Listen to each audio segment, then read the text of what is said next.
Capítulo 17. Como usar a mente subconsciente para perdoar. A vida não tem favoritos. Deus é vida e o princípio da vida flui através de você neste momento enquanto lê e pensa nessas palavras. Deus gosta de manifestar-se em você como harmonia, paz, beleza, alegria e prosperidade. Isso é chamado de a vontade de Deus ou a tendência da vida. Se você cria na mente resistência à passagem do fluxo de vida, esse bloqueio emocional semeia confusão no subconsciente e causa todos os tipos de condições negativas. Deus nada tem a ver com as situações de infelicidade e caos no mundo. Elas são causadas pelo pensamento negativo e destrutivo da espécie humana. Constitui um grave erro, portanto, culpá-lo pelos problemas ou doenças que nos afligem. Numerosas pessoas criam, habitualmente, resistência ao fluxo da vida, acusando-o e censurando-o pelo pecado, pela doença e pelo sofrimento da humanidade. Outras lhe atribuem culpa por dores, mal-estar, perda de pessoas amadas, tragédias pessoais e acidentes. Enfurecem-se com ele e julgam-no responsável por seu sofrimento. Enquanto alimentarem esses conceitos negativos sobre Deus, tais pessoas enfrentarão reações negativas automáticas da mente subconsciente. O que não conseguem compreender é que castigam a si mesmas. Elas precisam compreender a verdade, obter a liberação e renunciar a toda e qualquer condenação, ressentimento e raiva contra qualquer pessoa ou poder fora de si mesmas. Se assim não agirem, não adianta esperar vida sadia, feliz ou criativa. No momento em que acolherem o amor na mente e no coração, no momento em que acreditarem que Ele é um Pai carinhoso que as protege, ama, orienta, sustenta e lhes dá força, esse conceito e crença sobre Deus, ou o princípio da vida, será aceito pela mente subconsciente, e elas se beneficiarão de incontáveis maneiras. A vida nos perdoa, sempre. O princípio da vida contém e abre-nos um tesouro infinito de perdão. Perdoa-nos quando cortamos o dedo. A inteligência subconsciente existente em nós age imediatamente para curar o ferimento. Novas células constroem pontes de um lado ao outro do corte. Se contraímos uma infecção provocada por determinado organismo nocivo, a vida nos perdoa e cerca e aniquila o invasor. Se queimamos a mão, o princípio de vida reduz o edema e a congestão e dá-nos nova pele, tecidos e células. A vida não alimenta rancor contra ninguém. Está sempre nos perdoando. Traz de volta a saúde, a vitalidade, a harmonia e a paz, se cooperarmos com ela. Isto é, se pensarmos em harmonia com a natureza. Lembranças negativas, rancorosas, amargura e má vontade atravancam e impedem a circulação do princípio de vida em nós existente. Como ela baniu o sentimento de culpa. Harriet G. trabalhava até tarde no escritório, todos os dias. Frequentemente só voltava para casa depois de meia-noite e alimentava a esperança de que os chefes e colegas a admirassem por ser tão esforçada. Mas nada disso acontecia. Uma vez que ela era, em geral, a única a fazer serão, os demais nem mesmo sabiam de sua rara dedicação ao trabalho. Enquanto isso, sua família enfrentava sérias dificuldades. O marido e os 2 filhos mal sabiam como ela era. Quando a equipe júnior de beisebol, onde o filho Lawrence jogava, chegou às semifinais, Harriet não só não foi assistir ao jogo, mas nem mesmo perguntou quem vencera. Para complicar ainda mais as coisas, o médico disse-lhe que sua pressão arterial estava ficando perigosamente alta. Harriet veio me procurar quando o marido lhe disse que queria a separação. Perguntei-lhe por que o excluíra de sua vida e demonstrava tão pouco interesse pelos filhos. No princípio, ela explicou que era obrigada a trabalhar tanto assim simplesmente para conservar o emprego. Perguntei-lhe se os colegas trabalhavam tantas horas extras como ela. Não, reconheceu. Os outros cumpriam o horário normal e em nada eram mais competentes do que ela. Sugeri-lhe o motivo por que achava que ela trabalhava tanto. Há alguma coisa a corroendo por dentro, disse eu. Se não houvesse, você não trabalharia dessa maneira. Você está se punindo por alguma coisa. Por algum tempo ela resistiu à sugestão. Insistiu em que seus hábitos de trabalho eram normais e que os outros, sim, é que eram preguiçosos. Finalmente, contudo, reconheceu um profundo sentimento de culpa. 15 anos antes, com a morte do pai, fora testamenteira do espólio e deliberadamente deixara de entregar uma grande soma ao irmão mais moço. Por que você fez isso? Perguntei. Foi questão de cobiça? Claro que não, respondeu ela. Meu irmão, bem, ele tinha um gravíssimo problema com drogas. Eu sabia o que aconteceria ao dinheiro se eu o entregasse a ele. Disse a mim mesma que eu estava economizando para quando ele conseguisse largar o vício. E? Perguntei. Harriet respirou profundamente. Isso nunca aconteceu. Ele se suicidou. Talvez não tenha premeditado, mas o resultado foi o mesmo. Ele tinha apenas 26 anos. Eu pensei muito nisso. O que teria acontecido se eu não tivesse ficado com o dinheiro? Talvez ele o tivesse usado para pagar um programa de reabilitação. E poderia estar ainda conosco. É culpa minha ele ter morrido. Perguntei. Se pudesse fazer tudo novamente, o que faria? Não sei, respondeu ela, sacudindo a cabeça. Mas sei que me esforçaria mais para ajudá-lo, em vez de censurá-lo porque ele tinha um problema. Mas na ocasião, você achou que tinha razões para agir assim? Perguntei. Achou que fazia a coisa certa? Claro, retrucou ela. Mas agora acho que agi mal. O dinheiro não era meu. De modo que agora você não faria a mesma coisa. Não, não faria, disse ela, o rosto sério. Mas isso não importa. Eu jamais poderei ser perdoada pelo que fiz. Roubei meu próprio irmão e ele morreu. É apenas justo que Deus me castigue. Eu mereço isso. Expliquei-lhe que Deus não a estava castigando. Ela mesma estava se punindo. Se usar mal as leis da vida, você vai sofrer como consequência. As forças da natureza nada têm de más. O uso que lhes damos é que determina se produzirão bons ou maus efeitos. A eletricidade não é má. Depende de se você a usa para iluminar sua casa ou aplicar um choque fatal em alguém. O único pecado é a ignorância da lei. E o único castigo, a reação automática dela quando é mal usada. Se você usa mal os princípios da química, explode o local de trabalho. Se dá um murro numa tábua, é possível que a mão comece a sangrar. A tábua não tem nenhuma culpa. A culpa está no mau uso que você lhe deu. No fim, consegui ajudar Harriet a compreender que Deus não condena nem castiga ninguém. Seu sofrimento era devido à reação da mente subconsciente à sua maneira negativa e destrutiva de pensar. O que ela precisava era de perdão, mas também saber que o verdadeiro sentido do perdão é o perdão de si mesmo. O perdão alinha nosso pensamento com a divina lei da harmonia. A autocondenação é o inferno, prisão e restrição. E o perdão, o céu, harmonia e paz. Tirando da mente o peso da culpa e da autocondenação, ela obteve cura completa. No exame médico seguinte, a pressão voltara ao normal. A explicação a curou. O assassino aprendeu a se perdoar. Arthur O., há muitos anos, cometeu homicídio na Europa. Quando me procurou, sentia grande angústia e tortura mental. Acreditava que Deus tinha que castigá-lo pelo terrível ato que cometera. Pedi-lhe que me contasse o caso. Segundo ele, descobrira que a vítima estava tendo um caso com sua esposa. Chegara mais cedo de uma caçada e o surpreendera em flagrante, e num acesso de fúria atiraram no homem, matando-o. O sistema judiciário foi leniente. Cumpriu pena de apenas alguns meses de prisão.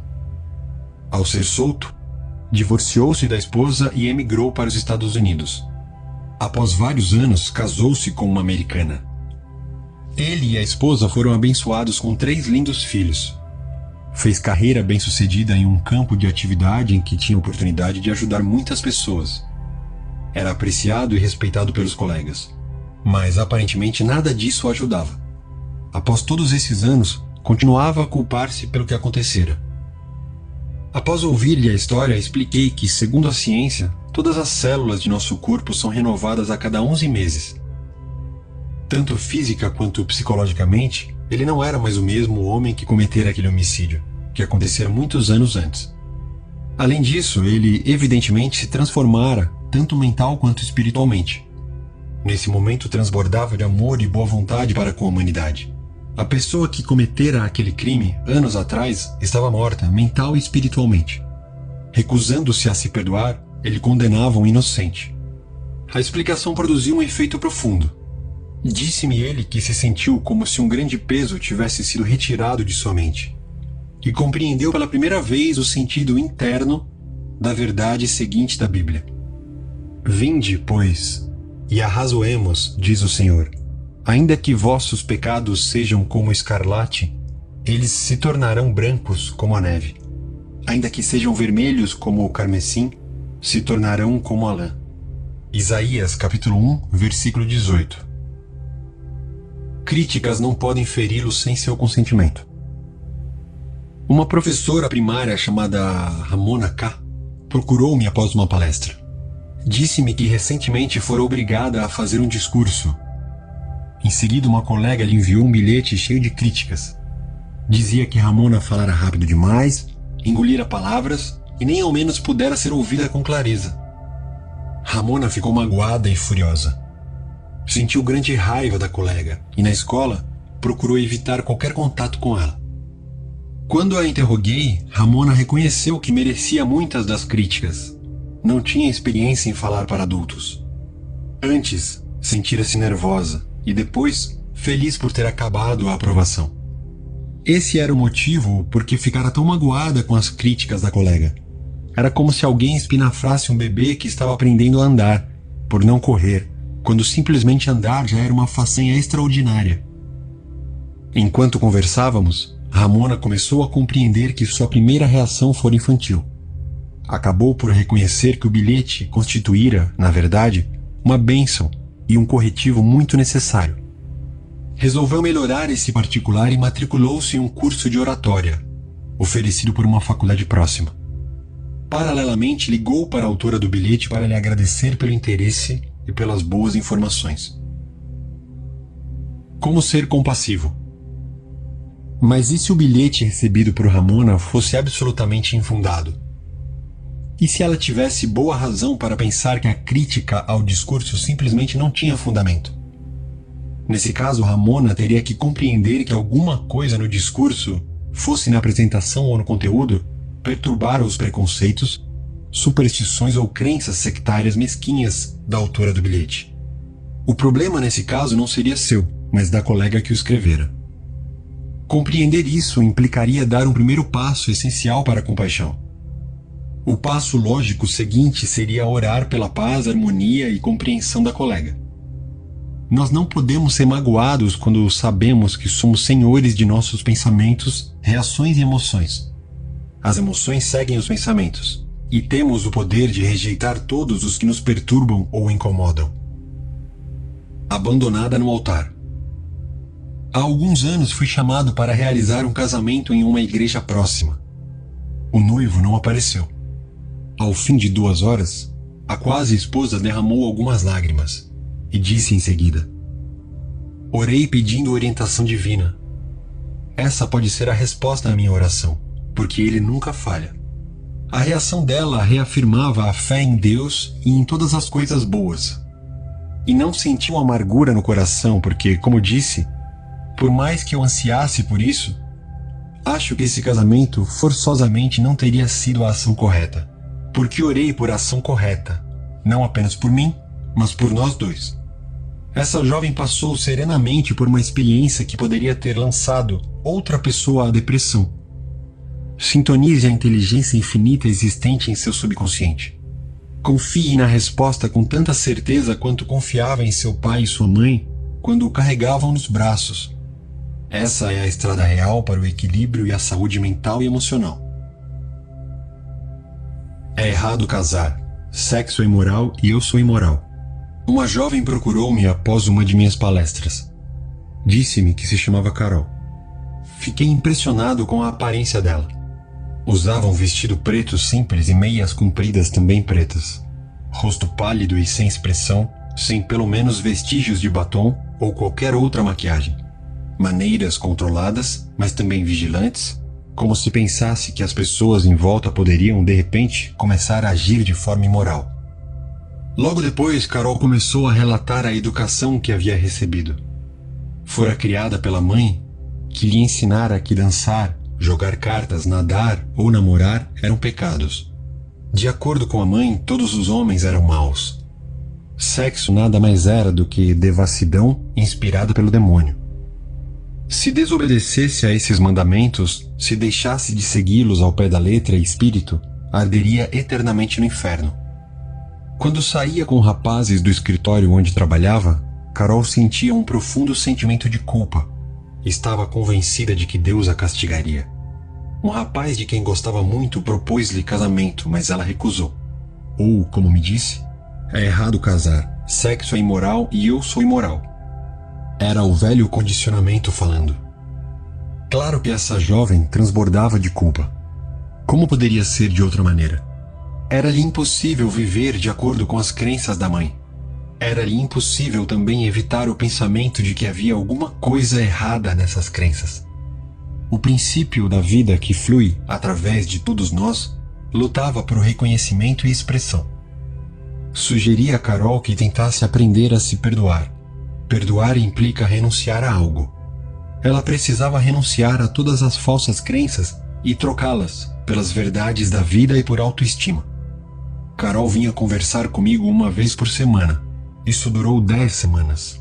Ensinei-lhe o que aprendera sobre o funcionamento das mentes consciente e subconsciente, como venho explicando neste livro. Compreendendo aos poucos ter sido vítima de lavagem cerebral, que fora hipnotizada e condicionada por uma mãe ignorante, supersticiosa, fanática e frustrada, iniciou finalmente uma vida maravilhosa. Por sugestão minha, passou a usar roupas mais atraentes. Foi à seção de cosméticos de uma loja no centro e recebeu uma ajeitada geral gratuita. Fez aulas de dança e aprendeu a dirigir. Aprendeu também a nadar, jogar cartas e a bater papo com rapazes. Rompeu inteiramente com a família e começou a amar e dar valor à vida. Descobrindo sua natureza interior, Carol começou a orar por um companheiro, afirmando que o Espírito Infinito atrairia para ela um homem com quem pudesse harmonizar-se por completo. Certa noite, ao deixar meu consultório, encontrou um rapaz que estava à minha espera. Apresentei-os casualmente. 6 meses depois, eles se casaram.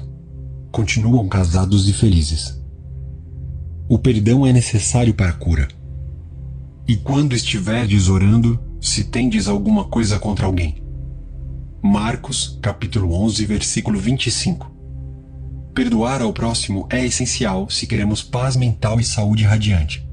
Precisamos perdoar a todos os que um dia nos feriram se queremos saúde e felicidade perfeitas. Perdoe a si mesmo, harmonizando seus pensamentos com a lei e a ordem divinas. Você não pode perdoar-se absolutamente até que tenha antes perdoado aos outros. Recusar o perdão a si mesmo é nada mais, nada menos do que orgulho espiritual ou ignorância. Na medicina psicossomática moderna, está sendo constantemente enfatizado que o ressentimento, a condenação de outrem, o remorso e a hostilidade estão por trás de um número imenso de doenças, variando de artrite a problemas cardíacos. O estresse causado por essas emoções negativas pode afetar diretamente o sistema imunológico, deixando-o vulnerável a infecções e doenças. Especialistas em doenças relacionadas com estresse dizem que pessoas que foram magoadas, maltratadas, enganadas ou feridas reagem, muitas vezes, enchendo-se de ressentimento e ódio contra os que as prejudicaram. Essa reação provoca feridas inflamadas e purulentas na mente subconsciente. E só há um remédio. Elas têm que extirpar e eliminar essas mágoas. E a única maneira segura de fazer isso é pelo perdão. Perdoar é amor em ação. O elemento essencial na arte do perdão é a disposição de perdoar. Se você deseja sinceramente perdoar alguém, já ultrapassou metade da barreira. Claro, você compreende que perdoar não significa necessariamente gostar ou fazer amizade com quem o magoou. Não podemos nos obrigar a gostar de alguém. Isso seria a mesma coisa que o governo baixar legislação tornando compulsórios a boa vontade, o amor, a paz ou a tolerância. Não vamos gostar de ninguém simplesmente porque alguém nos dá essa ordem. Mas, e aqui está o ponto crucial, você pode amar sem gostar de pessoas. A Bíblia diz: amai-vos uns aos outros. Impossível como isso possa parecer à primeira vista, quem quiser realmente fazer isso, pode. Amor significa que você deseja saúde, felicidade, paz, alegria e todas as bênçãos da vida a outra pessoa. Só há um requisito para isso: a sinceridade. Você não está sendo magnânimo quando perdoa. Está, na realidade, sendo egoísta, porque o que deseja aos outros está realmente desejando para si mesmo. A razão é que você pensa isso e sente isso. Assim como você pensa e sente, assim você é. Poderia alguma coisa ser mais simples do que isso? Técnicas de perdão. Vejamos um método simples, mas eficaz, para despertar em si mesmo o espírito de perdão. A técnica, se a praticar, vai produzir maravilhas em sua vida. Tranquilize a mente, relaxe, solte-se. Pense em Deus e no amor dele por você e afirme o seguinte: total e livremente perdoo. Pense no nome de quem o ofendeu. Absolvo-o mental e espiritualmente. Perdoo tudo ligado ao assunto em questão. Estou livre e ele está livre. E esse sentimento é maravilhoso. Esse é o dia em que concedo anistia geral. Absolvo todos os que já me feriram e desejo a todos saúde, felicidade, paz e todas as bênçãos da vida. Faço isso livre, alegre e amorosamente. Sempre que pensar na pessoa ou pessoas que me magoaram, direi: eu o perdoei e lhe desejo todas as bênçãos da vida. Estou livre e eles estão livres. É maravilhoso. O grande segredo do verdadeiro perdão é que logo que se perdoa alguém, não há necessidade de repetir a oração. Em qualquer ocasião em que a pessoa em causa ou a afronta surgirem em sua mente, deseje o bem ao culpado e diga: que a paz esteja contigo. Faça isso tantas vezes quanto o pensamento lhe acudir. Você vai descobrir que após alguns dias o pensamento na pessoa ou na experiência voltará cada vez menos, até desaparecer. O teste decisivo do perdão. Garimpeiros e joalheiros usam o chamado teste do ácido para saber se um metal é ouro mesmo ou imitação. Há também um teste do ácido decisivo para verificar se o perdão é sincero. Imagine que eu lhe diga alguma coisa maravilhosa sobre alguém que o enganou, roubou, prejudicou de alguma maneira. Se você começar a chiar de raiva ao ouvir as boas notícias sobre tal pessoa, as raízes do ódio continuam em seu subconsciente, fazendo o diabo com você. Suponhamos que você fez um tratamento dentário muito doloroso no ano passado e que, neste momento, me conta como foi. Se eu lhe perguntar se está sentindo alguma dor agora, você me olhará surpreso e dirá: claro que não. Lembro-me da dor, mas não a sinto mais. Aí está.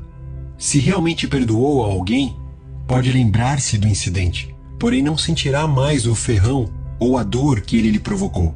Esse é o teste do ácido do perdão. Você tem que passar nele psicológica e espiritualmente. De outra maneira, está simplesmente enganando a si mesmo. Não está de modo algum praticando a verdadeira arte do perdão. Quem tudo compreende, tudo perdoa. Uma vez que compreenda a lei criadora da sua própria mente, você deixa de culpar pessoas e situações por tornar-lhe a vida difícil ou insatisfatória. Reconhece que seus próprios pensamentos e sentimentos é que lhe criam o destino. Além disso, sabe que fatores externos não causam nem condicionam sua vida e suas experiências. Pensar que outros podem prejudicar sua felicidade, que você é a bola de futebol, que todos chutam, de um destino cruel, que tem que se opor e lutar contra alguém para conseguir sobreviver, todas essas ideias revelarão a natureza destrutiva que lhes é inerente, logo que você compreender que pensamentos são coisas.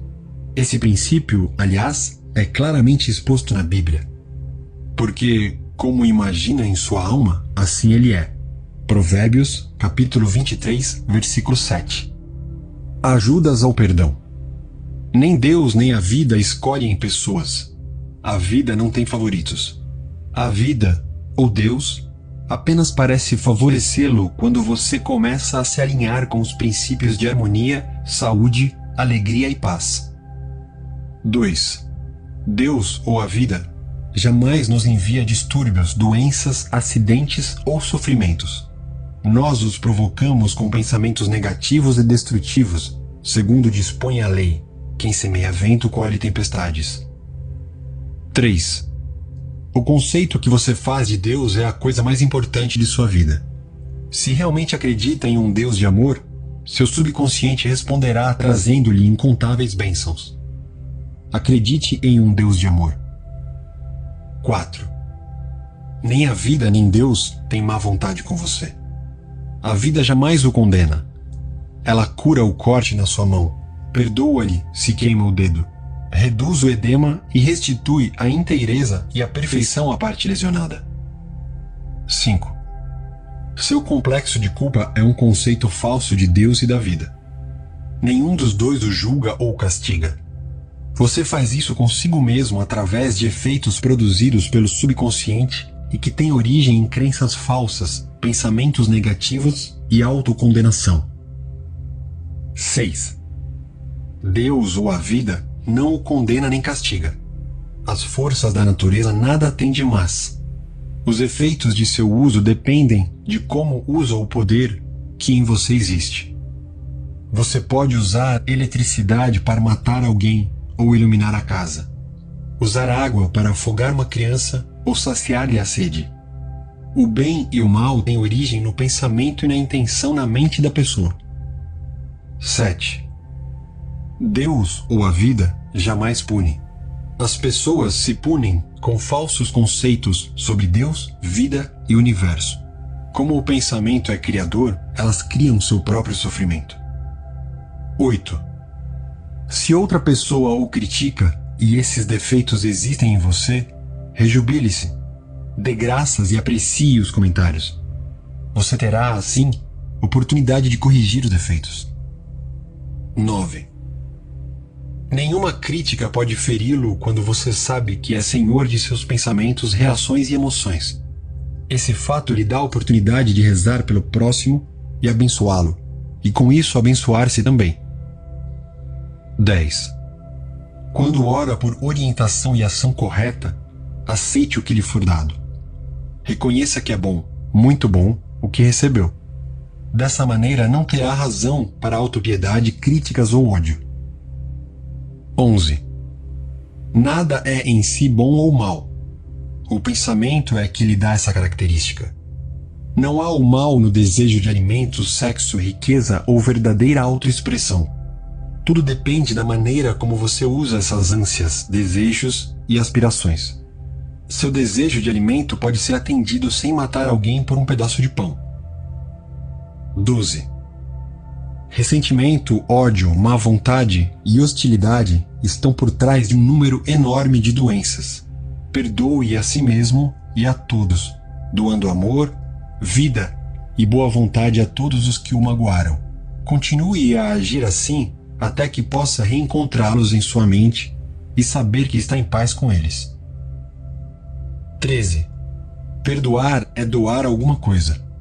Dê amor, paz, alegria, sabedoria e todas as bênçãos da vida, até que não exista mais nenhum ferrão em sua mente. Esse é o teste do ácido do perdão. 14. Se alguém o magoou, mentiu sobre você, o caluniou e disse a seu respeito todo tipo de coisas más, seus pensamentos sobre essa pessoa são negativos? Se são, você não a perdoou. As raízes do ódio continuam em sua mente subconsciente, criando-lhe todos os tipos de problemas. A única maneira de fazer murchar essas raízes é regando-as com amor. Deseje a essa pessoa todas as bênçãos da vida. Esse é o significado de perdoar até 70 vezes 7. Capítulo 18.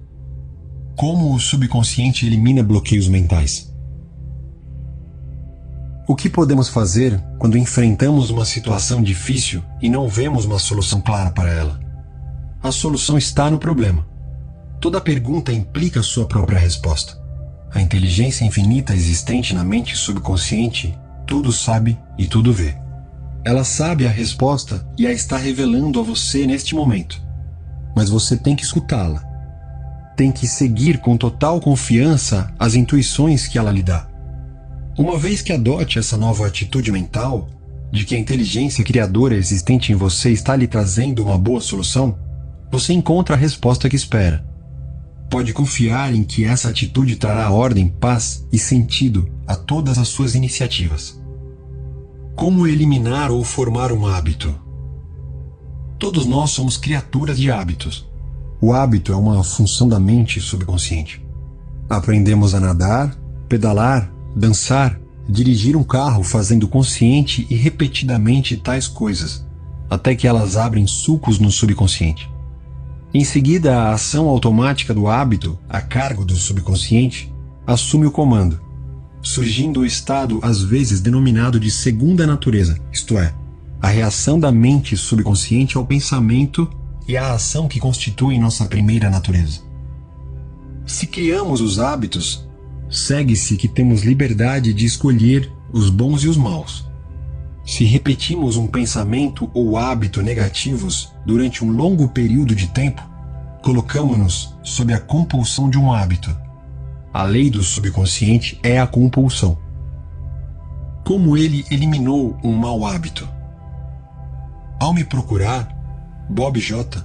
estava quase em desespero. Perdi o emprego, a esposa e a filha para a bebida, disse. Minha mulher não quer falar comigo nem ao telefone. Não deixa que eu veja minha filha. Não sei o que fazer. Você tentou parar de beber? Perguntei. Claro que tentei, respondeu ele. Um bocado de vezes. E parei, também, durante algum tempo. Mas depois voltava àquela ânsia incontrolável e, quando menos esperava, caía novamente no vício. É horrível. Vezes sem conta, esse infeliz havia passado por essas experiências. Deu-se conta de que seu vício havia se transformado em hábito e reconheceu que tinha que mudá-lo e substituí-lo por outro. O esforço contínuo para controlar a ânsia de beber, porém, tornava as coisas ainda piores. Os fracassos repetidos convenceram-no de que ele era um caso perdido e impotente para controlar a ânsia ou obsessão. A ideia de impotência funcionava como uma sugestão fortíssima no subconsciente e lhe agravava a fraqueza, transformando-lhe a vida em uma sucessão de fracassos. Ensinei-lhe a harmonizar as funções das mentes consciente e subconsciente. Quando as duas cooperam, torna-se realidade a ideia ou o desejo implantado no subconsciente. A mente racional de Bob aceitou que, se o velho caminho ou sulco do hábito havia lhe criado problemas, ele poderia, conscientemente, abrir um novo caminho para se livrar do vício e adquirir sobriedade e paz de espírito. Convenceu-se também de que, embora o hábito destrutivo tivesse se tornado automático, ele o adquirira por uma ação consciente. Compreendeu que, se for condicionado negativamente, poderia também sê-lo positivamente. Como resultado, não pensou mais que era impotente para vencer o vício. Compreendeu claramente que não havia outro obstáculo à sua cura que seu próprio pensamento. Por conseguinte, essa não era a hora de fazer um grande esforço ou aplicar coerção mental a si mesmo. O poder da imagem mental. Bob iniciou a prática de relaxar o corpo e entrar em um estado sonolento, meditativo. Em seguida, pintou na mente o quadro do resultado desejado, sabendo que a mente subconsciente poderia concretizá-lo da maneira mais fácil possível. Imaginou a filha dando-lhe um abraço de boas-vindas e dizendo: "Oi, papai, que bom ver você novamente em casa." Todos os dias, sistematicamente, sentava-se e meditava dessa maneira. Quando a atenção divagava, formou o hábito de rever o quadro mental da filha, o sorriso e a cena do lar tornado alegre pela voz da garota. Tudo isso lhe provocou um recondicionamento mental. Ele persistiu, perseverou, sabendo que mais cedo ou mais tarde criaria um novo padrão de hábito no subconsciente. Eu lhe disse que poderia comparar a mente consciente a uma câmera fotográfica, servindo o subconsciente como filme sensível, no qual ele registrava e gravava a imagem. A explicação causou-lhe profunda impressão. Seu único objetivo passou a ser o de gravar firmemente a imagem na mente e ali mesmo revelá-la. Filmes são revelados no escuro. De igual maneira, fotos mentais são reveladas na câmara escura da mente subconsciente. Atenção concentrada.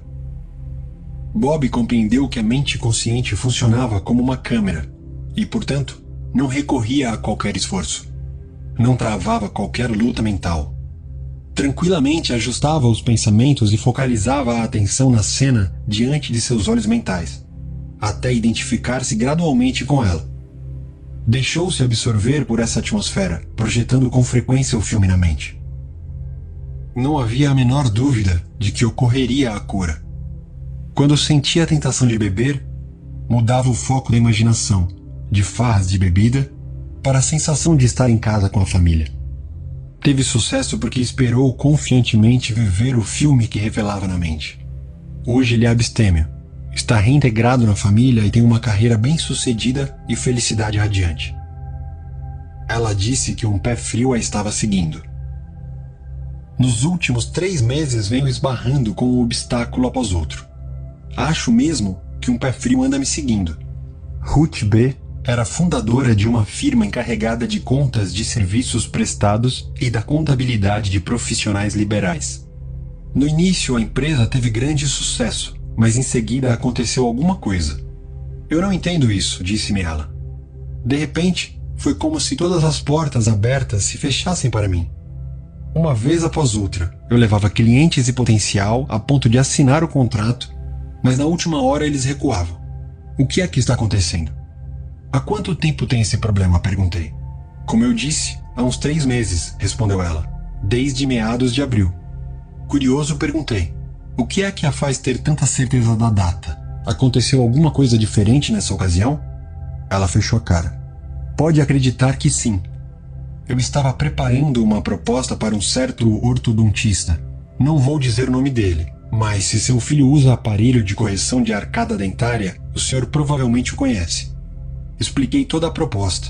Mostrei quanto tempo, trabalho e dinheiro ele economizaria se minha firma se encarregasse de todo o seu serviço burocrático. Ele reconheceu a lógica disso e assumiu comigo um compromisso verbal. Mas quando lhe enviei o contrato pelo correio, ele começou a remanchar e depois desistiu. Fiquei uma fera. E depois disso, voltei a sondar. A coisa começou a se repetir. Durante um momento, ela cobriu os olhos com as mãos. Estou com um pé frio atrás de mim. Não há outra explicação. Ah, sim, retruquei. Expliquei-lhe que a irritação e o ressentimento com o ortodontista haviam formado em seu subconsciente a crença de que outros clientes potenciais fariam a mesma coisa. A crença gerou um molde de frustração, hostilidade e obstáculos. Aos poucos, ela começou a esperar mentalmente desistências de última hora. Uma vez gravado isso, o subconsciente começou a criar as condições que ela temia. Cada fracasso sucessivo reforçava-lhe a convicção de que estava condenada a fracassar. Ela criara um círculo vicioso. Enquanto continuávamos a conversar, Ruth começou a compreender que o problema estava em sua própria mente e reconheceu que a cura viria com a mudança da atitude mental. Começou a meditar da seguinte maneira: compreendo que sou una com a inteligência infinita de minha mente subconsciente, que não sabe o que é obstáculo, dificuldade ou demora. Eu vivo na alegre expectativa do melhor para mim. Minha mente mais profunda responde a meus pensamentos. Sei, com certeza, que o trabalho do poder infinito de minha mente subconsciente não pode ser obstruído. A inteligência infinita sempre conclui com sucesso tudo o que inicia. A sabedoria criadora opera através de mim, levando todos os meus planos e objetivos à concretização. Tudo o que inicio, levo a uma conclusão bem-sucedida. Meu objetivo na vida é proporcionar um serviço maravilhoso e todos aqueles com quem eu entrar em contato serão beneficiados pelo que tenho a oferecer. Todo o meu trabalho no contexto da ordem divina chega à plena fruição. Ruth repetia a prece todas as manhãs, antes de visitar os clientes. Orava também todas as noites antes de dormir. Logo em seguida, criou um novo molde de hábito no subconsciente.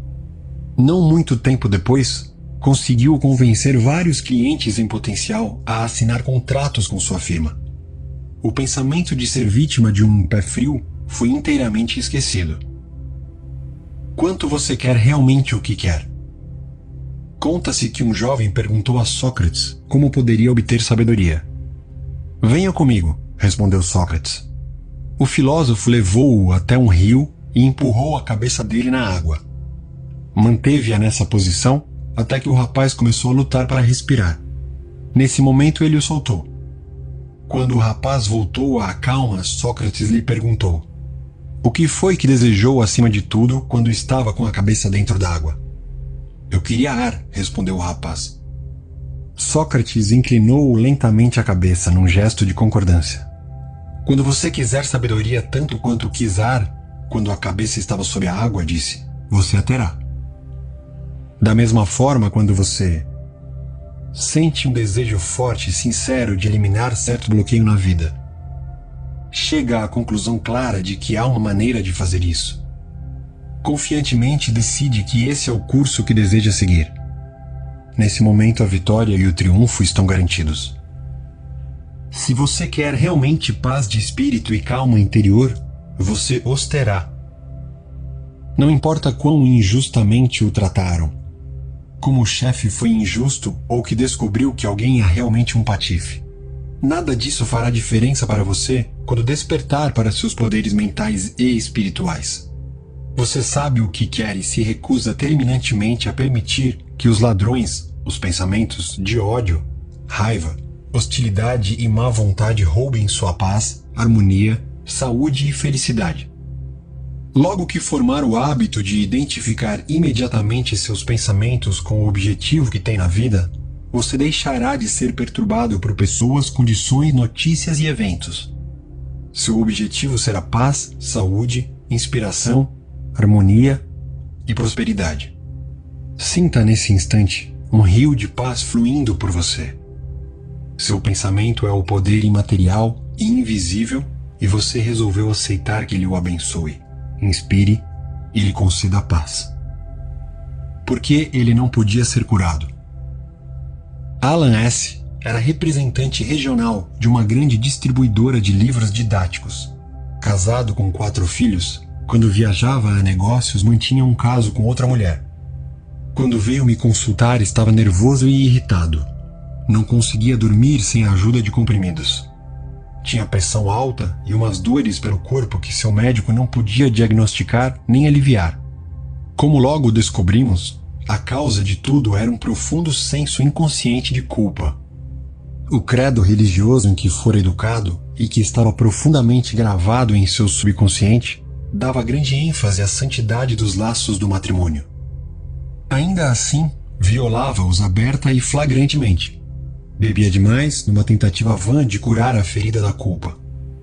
Da mesma maneira que um inválido poderia tomar morfina ou codeína para aliviar fortes dores, ele tomava álcool para a dor ou ferida da mente. Era a velha história de querer apagar fogo com gasolina. A explicação e a cura. Ele escutou atentamente minha explicação sobre o funcionamento da mente. Enfrentou o problema, analisou-o com cuidado e tomou a decisão de pôr fim ao relacionamento ilícito. Compreendeu também que beber era uma tentativa inconsciente de escapar daquela situação. A causa oculta, alojada na mente subconsciente, precisava ser erradicada. Só nessa ocasião a cura ocorreria. 3 vezes por dia passou a gravar no subconsciente a seguinte prece: minha mente está saturada de paz, tranquilidade, harmonia e equilíbrio. O infinito se estende em repouso sorridente dentro de mim. Nada no passado, no presente ou no futuro me atemoriza. A inteligência infinita de minha mente subconsciente me conduz, guia e dirige de todas as maneiras. Hoje enfrento todas as situações com fé, equilíbrio, calma e confiança. Estou agora inteiramente livre do hábito. Minha mente está saturada de paz interior, liberdade e alegria. Eu me perdoo e estou perdoado. Paz, sobriedade e confiança reinam supremas em minha mente. Enquanto repetia a prece, sentia-se plenamente consciente daquilo que estava fazendo e por que estava fazendo. Saber o que estava fazendo dava-lhe a necessária fé e confiança.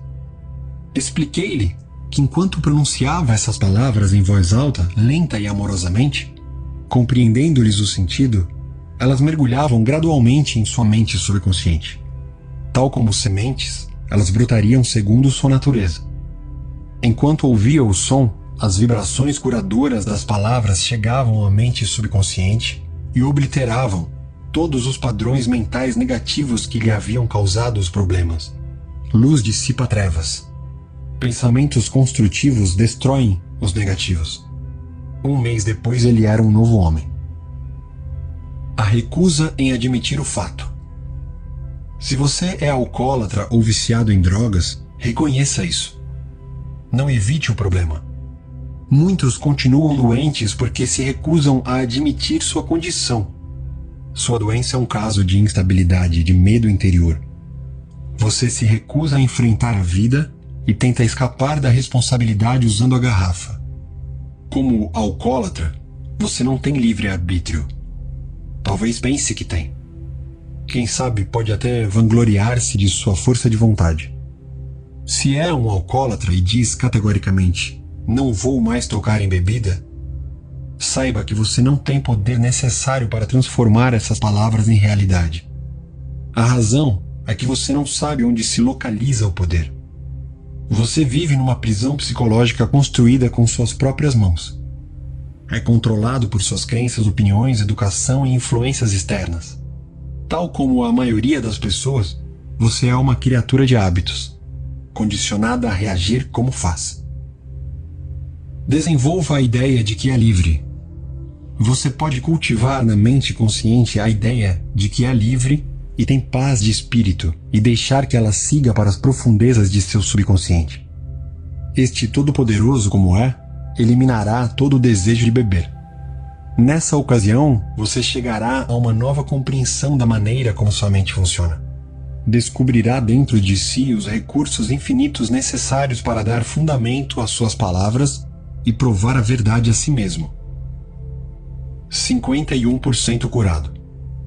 Se você sente forte desejo de livrar-se de qualquer hábito destrutivo, já está 51% curado.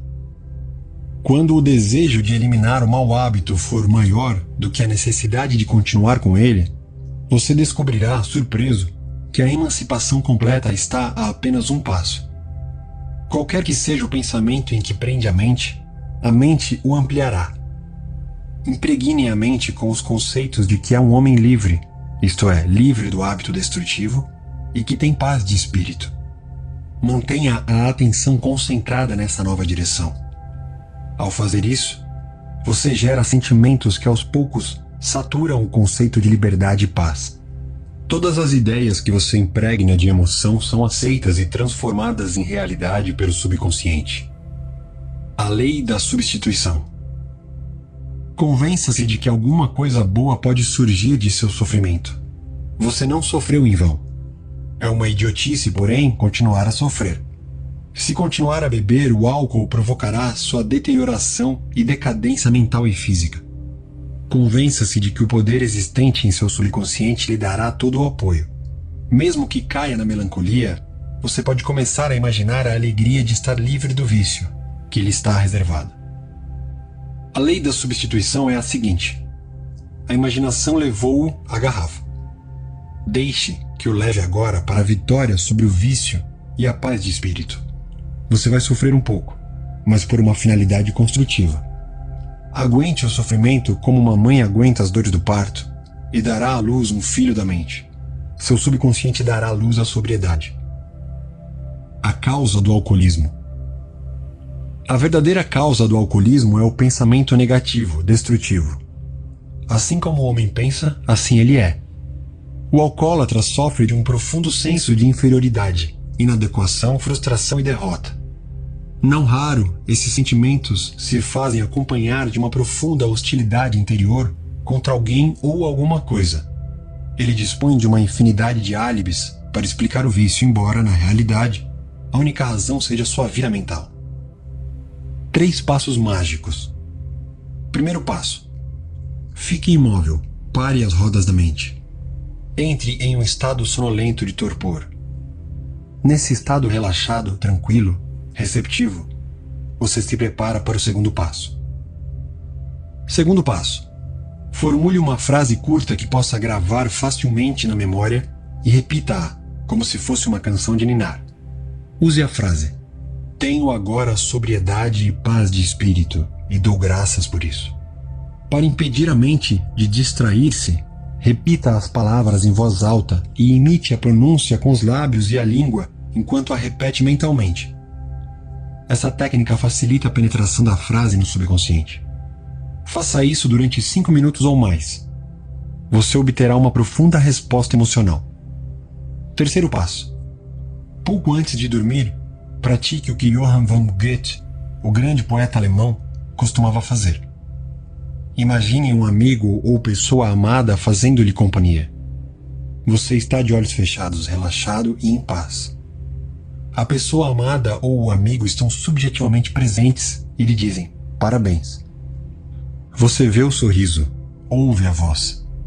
Mentalmente toca-lhe a mão. Tudo isso é real e intenso. A palavra parabéns lhe traz a sensação de que está inteiramente livre daquilo que o fazia sofrer. Ouça-a repetidas vezes, até obter a reação subconsciente que o deixa feliz. Insista em insistir. Quando o medo bater à porta de sua mente, ou quando a preocupação, a ansiedade e a dúvida surgirem, contemple sua visão, seu objetivo. Pense no poder infinito existente em sua mente subconsciente, que gera o que você pensa e imagina. Isso lhe dará confiança, poder e coragem. Continue, insista, até que nasça o dia e fujam as trevas. Passe em revista o seu poder mental. 1. A solução está no problema. A resposta, na própria pergunta. A inteligência infinita responde quando você pergunta com fé e confiança. 2. Hábito é função da mente subconsciente. Não há maior prova do poder maravilhoso do subconsciente do que a força e o poder que o hábito exerce em sua vida. Você é uma criatura de hábitos. 3. Você forma o molde do hábito no subconsciente ao repetir muitas vezes um pensamento ou ato, até que eles abrem sulcos em seu subconsciente e se tornam automáticos. 4. Você tem liberdade de escolher. Pode escolher um bom ou um mau hábito. Orar é um bom hábito. 5. Qualquer que seja o quadro mental, sustentado pela fé, que contempla na mente consciente, a mente subconsciente vai transformá-lo em realidade. 6. Os únicos obstáculos a seu sucesso e realização pessoal são seus pensamentos ou imagens mentais. 7. Quando a atenção se distrai, traga-a de volta à contemplação de seu bem ou meta na vida. Transforme isso em hábito. Isso é chamado disciplinar a mente. 8. A mente consciente é a câmera fotográfica e o subconsciente, o filme sensível no qual você registra ou grava a imagem. 9. O único pé frio que segue alguém é um pensamento de medo repetido incessantemente na mente. Você anula o pé frio quando tem certeza de que levará a uma conclusão consentânea, com a ordem divina, tudo aquilo que inicia. Imagine um final feliz e mantenha confiante esse pensamento. 10. Para formar um novo hábito, você tem que se convencer de que ele é desejável. Quando o desejo de romper com um mau hábito é maior do que o desejo de continuar com ele, você já está 51% curado. 11. As palavras dos outros não podem feri-lo, exceto através de seus próprios pensamentos e aceitação mental. Identifique-se com o seu objetivo, que é o de paz, harmonia e alegria. No seu universo, você é o único pensador. 12. A bebida em excesso é um desejo inconsciente de fuga. A causa do alcoolismo está em pensamentos negativos e destrutivos. A cura consiste em pensar em superar o vício, em sobriedade e perfeição, e em vivenciar a emoção da vitória. 13. Muitos continuam a ser alcoólatras porque se recusam a admitir que o são. 14. A mesma lei da mente subconsciente que o manteve em cativeiro e lhe inibiu a liberdade de decidir, lhe dará a liberdade e a felicidade que almeja. Tudo depende da maneira como a usa. 15. A imaginação levou-o para a garrafa. Deixe que o leve para a liberdade, imaginando-se livre. 16. A verdadeira causa do alcoolismo são os pensamentos negativos e destrutivos. Assim como pensa em seu coração, mente subconsciente, assim o homem é. 17. Quando o medo bater à porta de sua mente, que ela seja aberta pela fé em Deus e em todas as coisas boas. Capítulo 19. Como usar a mente subconsciente para eliminar o medo. Um de meus alunos foi convidado para discursar no banquete anual de sua associação de classe. Ele me confessou que estava apavorado com o pensamento de falar para milhares de pessoas, muitas das quais importantes em seu campo de atuação. Ainda assim, venceu o medo da seguinte maneira. Durante várias noites, sentou-se durante 5 minutos numa poltrona, dizendo a si mesmo em tom lento, tranquilo, positivo: vou vencer esse medo. Estou vencendo-o neste instante. Falo com tranquilidade e confiança. Estou relaxado e à vontade. Dessa maneira, ele pôs em ação uma clara lei da mente. Ao chegar a hora, venceu o medo e fez um discurso muito aplaudido. A mente subconsciente é sensível à sugestão. É controlada por sugestão. Quando silenciamos a mente e relaxamos, os pensamentos que povoam o consciente mergulham para o subconsciente. O processo assemelha-se à osmose, na qual ocorre uma mistura de fluidos separados por uma membrana porosa. À medida que essas sementes positivas ou pensamentos seguem para a área do subconsciente, elas crescem segundo sua natureza e nos tornamos equilibrados, serenos e calmos. O maior inimigo do homem. Alguém já disse que o medo é o maior inimigo do homem. Está por trás do fracasso, da doença, de relações humanas insatisfatórias. Milhões de pessoas têm medo do passado, do futuro, da velhice, da loucura e da morte. O medo, porém, é apenas um pensamento na mente. Isso significa que temos medo de nossos próprios pensamentos. Uma criança pequena pode ficar paralisada de medo quando um coleguinha lhe diz que há um monstro embaixo da cama, que irá pegá-la durante a noite. Quando os pais acendem a luz e lhe mostram que não há monstro algum, ela perde o medo. O medo na mente da criança era tão real como se houvesse realmente um monstro embaixo da cama. Ela foi curada de um pensamento sem fundamento algum na realidade. Não existia aquilo que ela temia. Da mesma maneira, a maioria dos nossos medos tampouco tem fundamento na realidade. Eles nada mais são do que um conjunto de sombras sinistras, e sombras nenhuma realidade tem. Faça as coisas que teme. Ralph Waldo Emerson, o grande filósofo e poeta do século XIX, disse o seguinte: faça a coisa que teme e a morte do medo é certa. Houve época em que eu era tomado de um medo incrível só em pensar em falar em público. Se tivesse me curvado a esse medo terrível, tenho certeza de que você não estaria agora lendo este livro. Eu jamais teria conseguido passar aos outros o que aprendi sobre o funcionamento da mente subconsciente. Venci-o seguindo o conselho de Emerson. Tremendo por dentro, dirigi-me a plateias e falei. Aos poucos tornei-me menos medroso, até que finalmente me senti à vontade o suficiente para gostar do que fazia. Comecei mesmo a esperar com prazer a oportunidade de fazer palestras. Fiz o que tinha medo de fazer, e a morte do medo foi inevitável.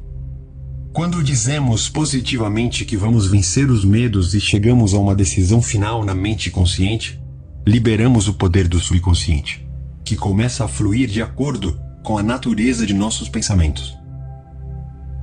Superando o medo de plateia. Em um capítulo anterior, descrevi o caso de Janet R., uma jovem cantora de ópera cuja carreira fora interrompida por um caso terrível de medo da plateia.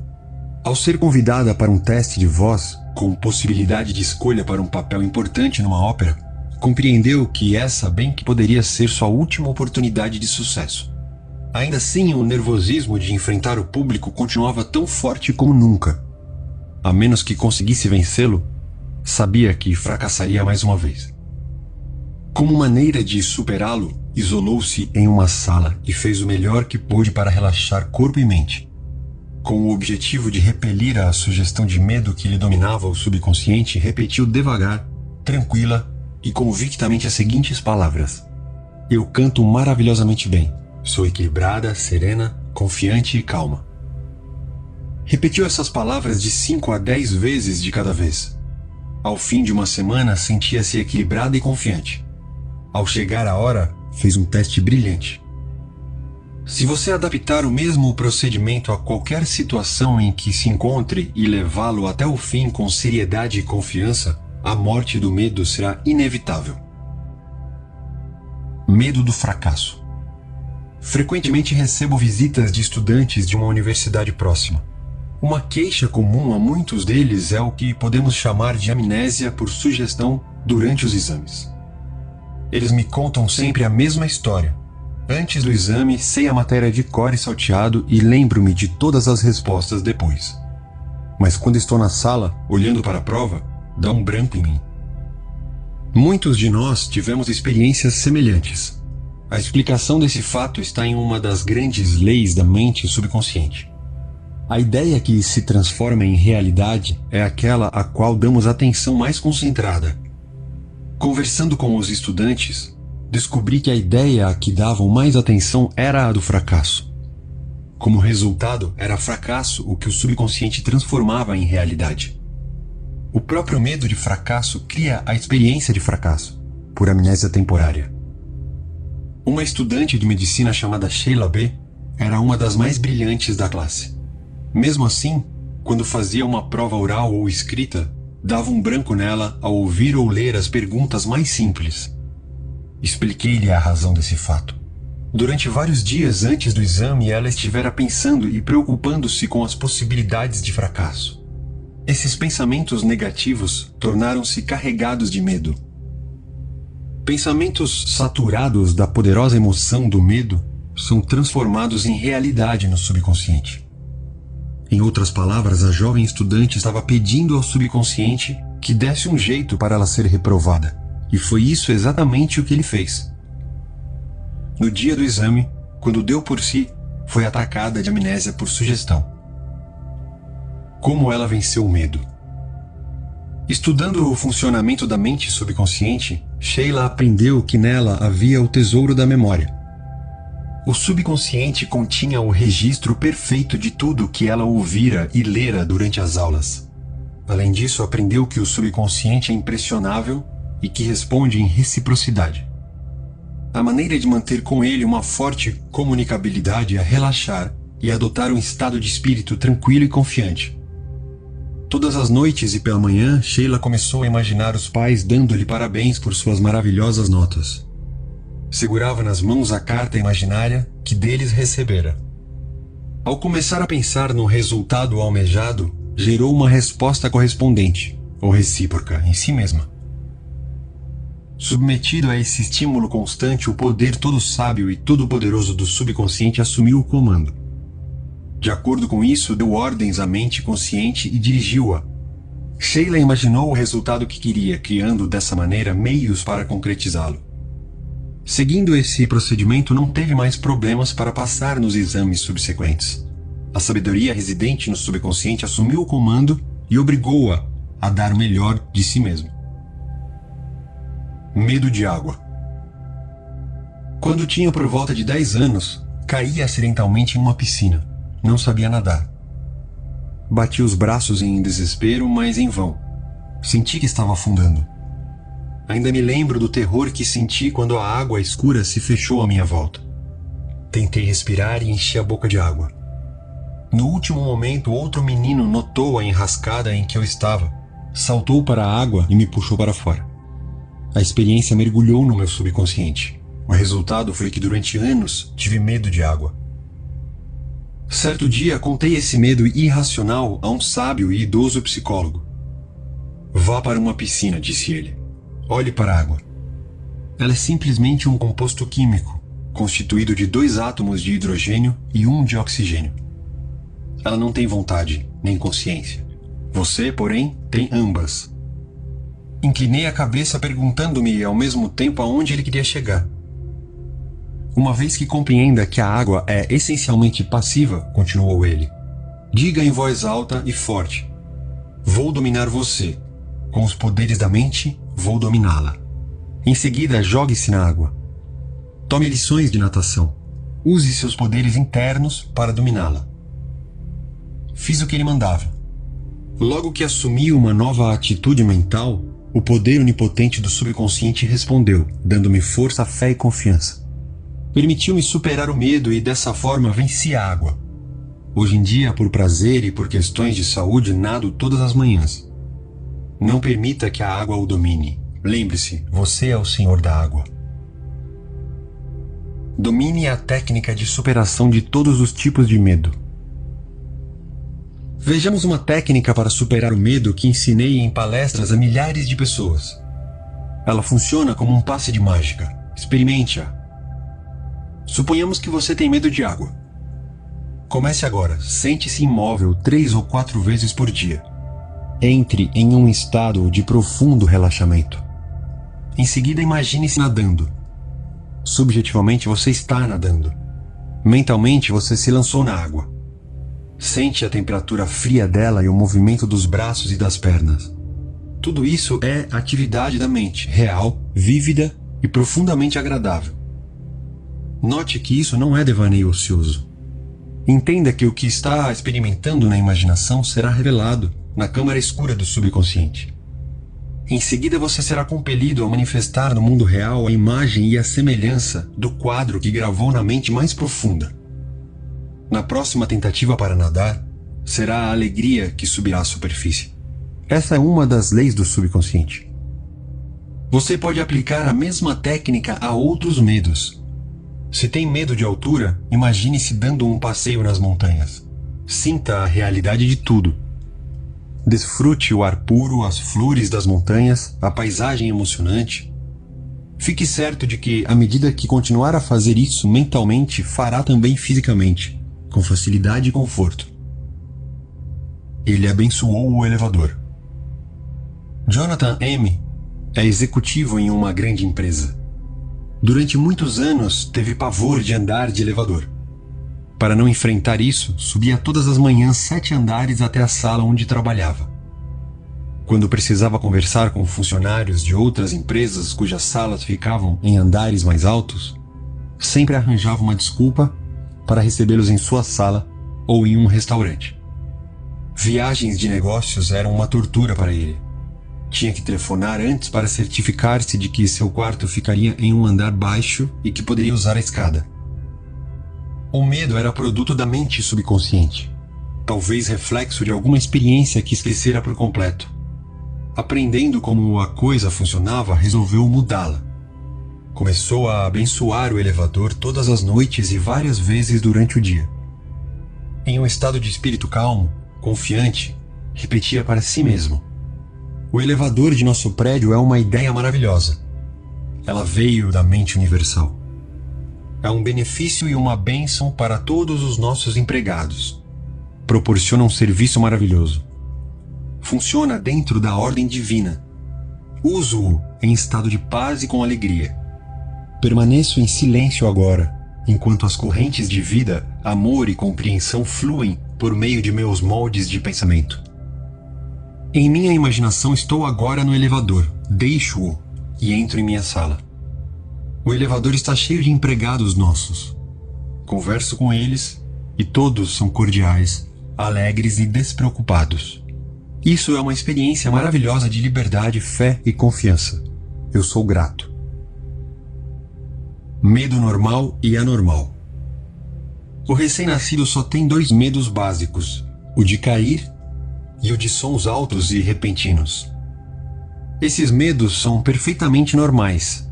Servem como um tipo de sistema de alarme que nos é dado pela natureza como meio de autoconservação. O medo normal é bom. Ouvimos um carro vindo pela estrada em nossa direção, damos um passo para trás e sobrevivemos. O medo momentâneo de ser atropelado é superado pelo de recuar. Todos os demais tipos de medo são anormais, causados por certas experiências ou a nós transferidos pelos pais, parentes, mestres e outros que nos influenciaram quando éramos crianças. Medo anormal. O medo anormal instala-se quando deixamos que nossa imaginação se descontrole. Conheci uma mulher que foi convidada a voar à volta do mundo e começou logo a recortar em jornais todas as notícias de desastres de avião. Chegou até a adquirir uma fita de vídeo do The World's Worst Airplane Crashes, os piores desastres aéreos do mundo. Chegava a imaginar o avião caindo no oceano e ela se afogando. Isso é medo anormal. Caso tivesse persistido, é muito grande a probabilidade de que tivesse atraído para si o que mais temia. Outro exemplo de medo anormal é o de um empresário de Nova York, muito bem-sucedido e próspero. Criou um filme mental no qual a empresa era obrigada a pedir falência e ele perdia tudo. Quanto mais passava o filme na tela da mente, mais mergulhava em depressão profunda. Mas recusou-se a acabar com as imagens mórbidas. Continuava a dizer à esposa: "Essa situação não pode durar. Essa boa fase vai acabar logo. Não adianta, vamos quebrar." A esposa me contou depois que ele, de fato, faliu. Todas as coisas que imaginou e temeu aconteceram. Embora as coisas que temia não existissem, ele as transformou em realidade com medo constante, acreditando no desastre financeiro e esperando-o. Ou, como disse Jó, aquilo que eu temia desabou sobre mim. O mundo está cheio de gente que teme que algo terrível aconteça aos filhos ou que sejam vítimas de alguma catástrofe pavorosa. Se leem uma notícia sobre uma epidemia de doença rara, apavoram-se, pensando que vão contraí-la. Alguns até imaginam que já a pegaram. Tudo isso é medo anormal. A maneira de superar o medo anormal. Se você vive obcecado por medo anormal, tem que se esforçar para se mover mentalmente na direção oposta. Se permanece na extremidade do medo, vai sofrer de paralisação, além de deterioração mental e física. Ao surgir o medo, uma das leis básicas da mente subconsciente gera imediatamente o desejo de algo oposto à coisa temida. Ponha toda a atenção na coisa imediatamente desejada. Deixe-se absorver e impregnar pelo desejo. Acredite que o subjetivo sempre vence o objetivo. Essa atitude lhe dará confiança e melhorará seu estado de ânimo. O poder infinito da mente subconsciente está agindo em seu benefício. Ele não falha. Em consequência, você terá a paz e a segurança que deseja. Analise seus medos.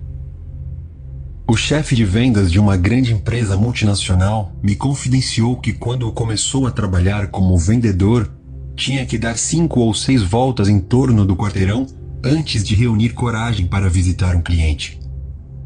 Sua chefe nessa época era uma pessoa muito experiente e sensível. Certo dia, ela lhe disse: "Não tenha medo do monstro escondido atrás da porta. Não há monstro nenhum.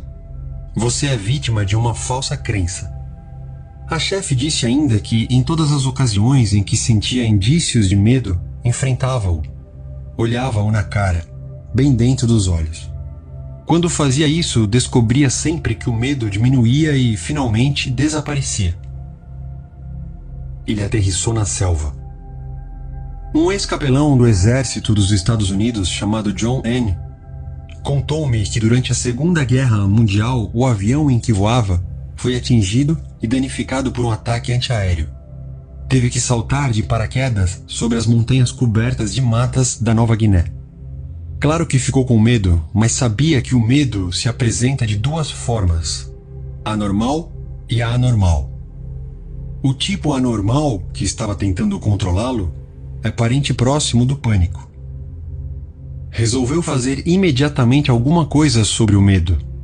Começou a conversar consigo mesmo, dizendo: "John, você não pode se render ao medo. Seu medo é um desejo de proteção e segurança e de uma forma de escapar desta situação." No centro de uma pequena clareira, esforçou-se para acalmar a respiração. afastou resolutamente os primeiros sintomas de medo. Logo que sentiu mais relaxado, começou a dizer: a inteligência infinita que guia os planetas em suas órbitas está agora me conduzindo e guiando para fora dessa selva e para a segurança. Continuou a dizer isso durante 10 minutos ou mais. De repente, disse John, senti alguma coisa começar a se mover dentro de mim. Era um estado de espírito de confiança e fé. Fui atraído para um dos lados da clareira. Lá encontrei leves marcas de uma trilha e comecei a andar.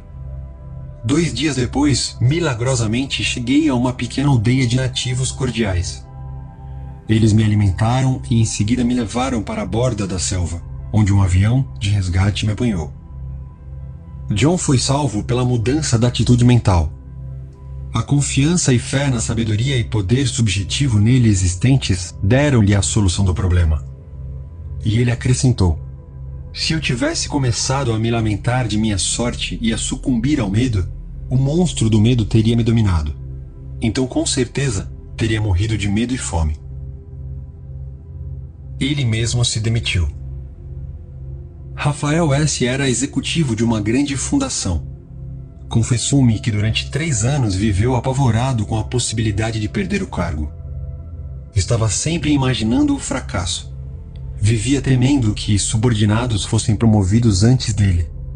As coisas que ele temia não existiam, salvo como pensamentos mórbidos de ansiedade. A imaginação vívida dramatizava a perda do emprego e com isso ele se tornou cada vez mais nervoso e ineficiente. Finalmente, foi forçado a pedir demissão. Na realidade, Rafael demitiu a si mesmo. As imagens negativas constantes, a enorme quantidade de sugestões de medo que despejava no subconsciente, fizeram com que este respondesse e reagisse de acordo. Levou-o a cometer erros e a tomar decisões tolas. Essas, por sua vez, geraram um fracasso. Ele talvez nunca tivesse sido demitido se houvesse passado para o lado oposto da mente. Conspiraram contra ele. Durante um circuito de palestras pelo mundo, tive uma conversa de 2 horas com um servidor público importante em um dos países que visitei. Descobri que esse homem tinha um profundo senso de paz interior e serenidade. Disse-me que, embora fosse constantemente bombardeado com insultos pelos jornais da oposição, jamais permitia que isso o perturbasse. Seu método consistia em sentar-se imóvel durante 15 minutos pela manhã e aceitar que, em seu interior, havia um oceano de paz profundo e imóvel. Meditando dessa maneira, ele gerava um tremendo poder que vencia todos os tipos de dificuldades e medos. Meses antes, recebera à meia-noite um telefonema de um colega em pânico. De acordo com o colega, um grupo conspirava contra ele. Pretendiam derrubá-lo do governo, com a ajuda de elementos dissidentes das Forças Armadas.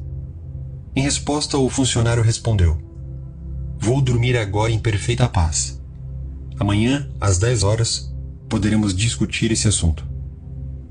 E ele me explicou: sei que nenhum pensamento negativo pode se materializar, a menos que eu o impregne de emoção e o aceite mentalmente. Recuso-me a lhe aceitar a sugestão de medo. Por conseguinte, nenhum mal pode me acontecer, a menos que eu permita. Notem como ele estava calmo, frio, sereno. Não ficou transtornado nem começou a arrancar os cabelos ou torcer as mãos. Em sua mente encontrou a água parada, a paz interior e uma grande calma. Livre-se de todos os seus medos. Na Bíblia encontramos a fórmula perfeita para nos livrarmos do medo. Busquei o Senhor e Ele me acolheu. Livrou-me de todos os meus temores. Salmos, capítulo 34, versículo 4. Senhor é uma palavra antiga que significa lei, ou seja, o poder de sua mente subconsciente. Descubra as maravilhas do subconsciente. Procure compreender como ele trabalha e funciona.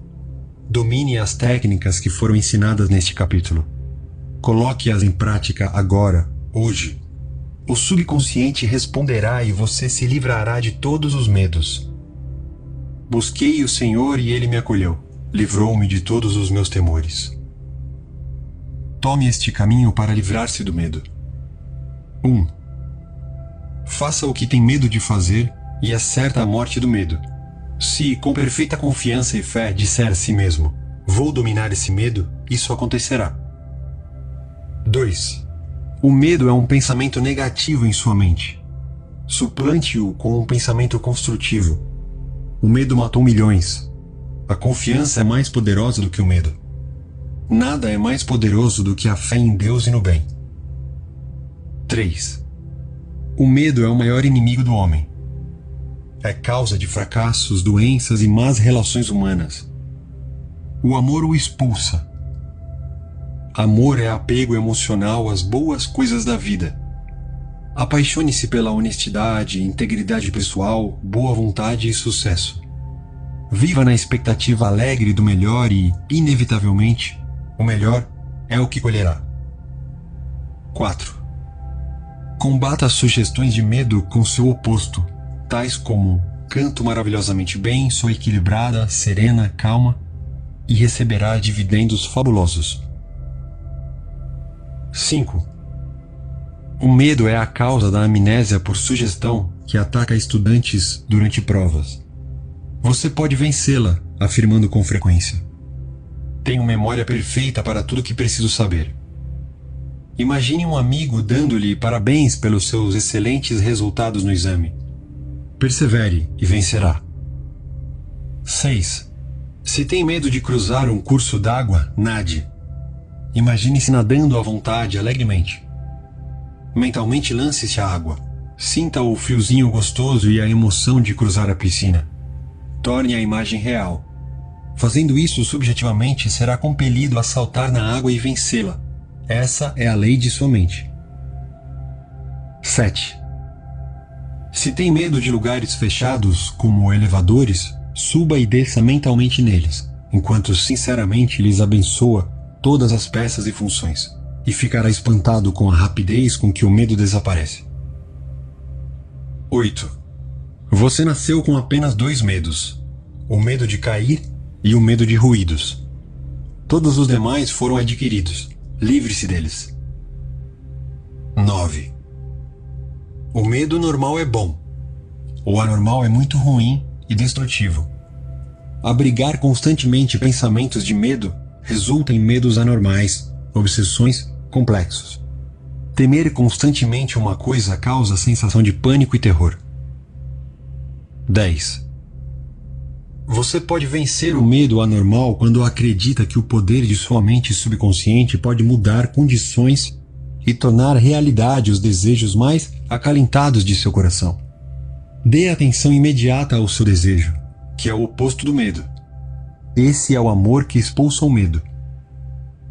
11. Se tem medo do fracasso, preste atenção ao sucesso. Se tem medo de doença, pense em saúde perfeita. Se tem medo de acidente, medite na orientação e proteção de Deus. Se tem medo da morte, lembre-se de que a vida é eterna. Deus é vida. E essa é a sua vida agora. 12. A resposta ao medo está na grande lei da substituição. O que quer que você tema tem solução, na forma de seu desejo. Se está doente, você deseja saúde. Se está na prisão do medo, deseja liberdade. Espere o bem. Concentre-se no bem e saiba que a mente subconsciente sempre lhe dá a resposta. Ela jamais falha. 13. As coisas que você teme não existem realmente, salvo como pensamentos em sua mente consciente. Pensamentos, lembre-se, são criadores. Esse é o motivo por que Jó disse: aquilo que eu temia desabou sobre mim. Pense no bem e o bem se seguirá. 14. Examine seus medos. Exponha-os à luz da razão. Aprenda a rir deles. Esse é o melhor remédio. Nada pode perturbá-lo exceto os seus próprios pensamentos. As sugestões, palavras ou ameaças de outra pessoa nenhum poder possuem. O poder está em você, e quando focaliza o pensamento naquilo que é bom, o poder de Deus está em seus pensamentos sobre o bem. 15. Só há um poder criador, e ele age sob a forma de harmonia. Nele não há divisões provocadas por conflitos. Sua origem é o amor. Esse é o motivo por que o poder de Deus está em seus pensamentos sobre o bem. Capítulo 20. Como permanecer jovem em espírito para sempre? A mente subconsciente jamais envelhece. Ela é imemorial, imutável, infinita. Parte da mente universal de Deus jamais nasceu e tampouco morrerá. Nem cansaço nem idade produzem impacto sobre qualquer qualidade ou poder espiritual. Paciência, bondade, apego à verdade, humildade, boa vontade, paz, harmonia e amor fraternal são atributos e qualidades que nunca envelhecem. Se continuar a cultivar tais qualidades neste plano de vida, você permanecerá para sempre jovem em espírito. A idade, por si só, não causa doenças degenerativas. Não é o tempo em si, mas o medo que dele temos que produz um efeito envelhecedor nocivo sobre a mente e o corpo. Na verdade, o medo neurótico dos efeitos do tempo pode muito bem ser a causa do envelhecimento prematuro. Durante os muitos anos de minha vida pública, tive a oportunidade de estudar as biografias de homens e mulheres famosos, que continuaram produtivos muito além do período normal de vida. Alguns deles alcançaram mesmo a grandeza apenas na velhice.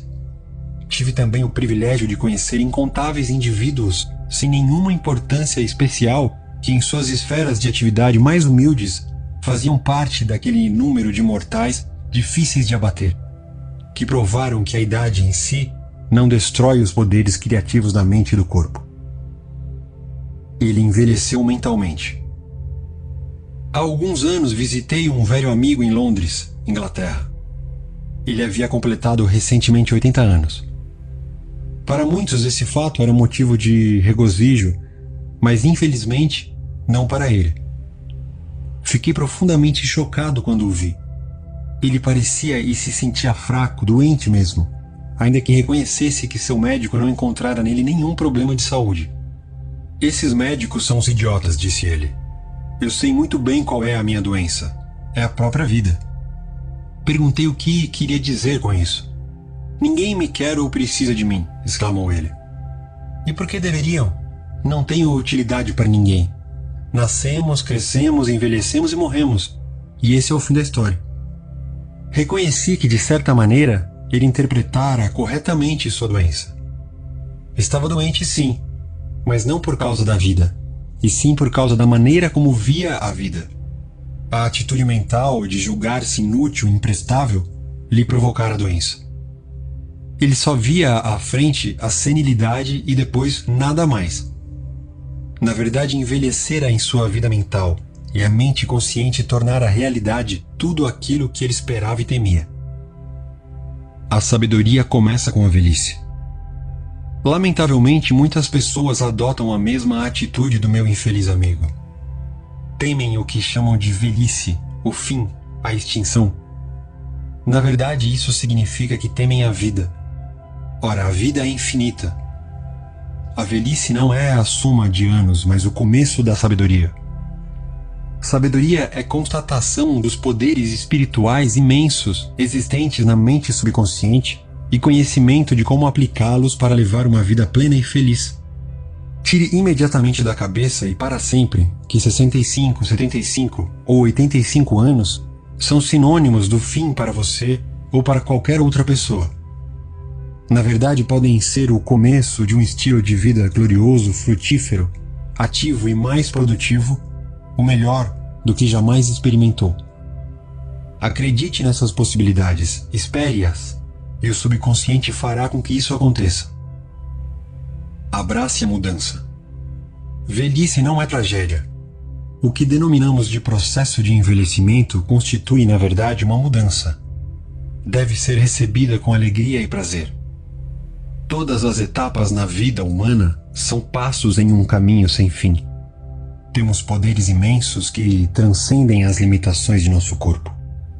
Temos sentidos maravilhosos que superam os limites de nossos 5 sentidos físicos. A vida é espiritual e eterna. Não precisamos jamais envelhecer porque a vida ou Deus não pode envelhecer. A Bíblia diz que Deus é vida. A vida é autorregeneradora, eterna, indestrutível e a realidade de todos os homens. A vida é. Uma mulher perguntou certa vez a Thomas Edison, o mago da eletricidade: Sr. Edison, o que é eletricidade? Ele respondeu: Madame, eletricidade é. Use-a. Eletricidade é o nome que damos a um poder invisível que não compreendemos inteiramente. Ainda assim, aprendemos tudo o que podemos sobre o princípio da eletricidade e seus usos, e a usamos de incontáveis maneiras. Embora não possam ver com os olhos um elétron, cientistas aceitam-no como fato científico, porque é a única conclusão válida que coincide com outras provas experimentais. Não podemos ver a vida. Ainda assim, sabemos que vivemos. A vida é, e estamos aqui para manifestá-la em toda a sua beleza e glória. Nem mente nem espírito envelhecem. Diz a Bíblia: E a vida eterna é esta, que te conheçam a ti, o único Deus verdadeiro. João, capítulo 17, versículo 3. Aquele que pensa que o ciclo terreno de nascimento, adolescência, juventude, maturidade e velhice é tudo o que existe na vida, merece realmente piedade. Tal pessoa não possui uma base sólida, nem esperança, nem visão. Para ela, a vida carece de sentido. Esse tipo de crença gera frustração, estagnação, cinismo e um senso de impotência que leva à neurose e às aberrações mentais de todos os tipos. E daí se você não pode mais jogar uma partida de tênis ou nadar tão rápido como seus filhos? E daí se seu corpo entrou em ritmo mais lento ou você caminha com passos vagarosos? Lembre-se, a vida está sempre mudando de vestimenta. O que alguns chamam de morte é apenas a viagem para uma nova cidade, em outra dimensão da vida. Às minhas plateias digo que devem aceitar graciosamente o que chamamos de velhice. A idade tem em sua própria glória a beleza e a sabedoria, que é seu apanágio. Paz, amor, alegria, beleza, felicidade, sabedoria, boa vontade e compreensão são qualidades que jamais envelhecem ou morrem. Ralph Waldo Emerson, poeta e filósofo, disse certa vez: Não contamos os anos de um homem até que ele nada mais tenha a contar. Seu caráter, a qualidade de sua mente, de sua fé e de suas convicções não estão sujeitos à decadência. Você é tão jovem quanto pensa que é. Habitualmente, faço palestras no Caxton Hall, em Londres, Inglaterra. Em seguida a uma delas, fui procurado por um cirurgião. Tenho 84 anos, disse ele.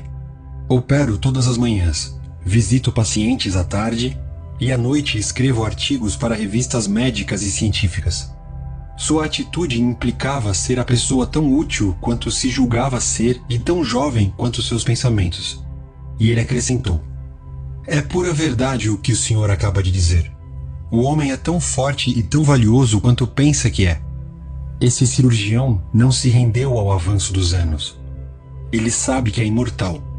E num comentário final disse: Se eu morrer amanhã, estarei ajudando e curando na próxima dimensão, não com bisturi, mas com cirurgia mental e espiritual. Cabelos brancos são um ativo. Jamais deixe passar uma oportunidade pensando: sou velho demais para isso. Essa é a postura da estagnação e da morte mental.